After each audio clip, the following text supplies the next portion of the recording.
जनहित TV news, बातमी प्रत्येकाच्या हिताची। माधुरी हत्ती प्रकरणावरून आता राजकीय वातावरण तापलं आहे। स्वाभिमानी शेतकरी संघटनेचे नेते राजू शेट्टी यांनी थेट राष्ट्रपतींना अर्ज करण्याचं आवाहन केलं आहे।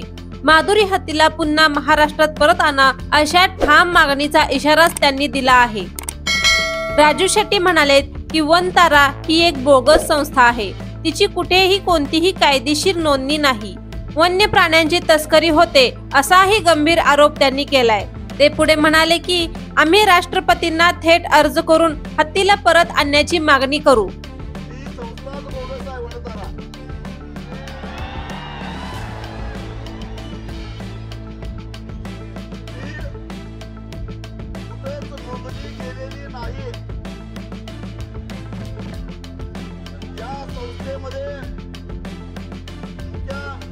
जंगली प्राण्यांची तस्करी सुद्धा होते अशी माझी माहिती आहे। माधुरी दयासार देऊ शकते का? तिला न्याय लावते का?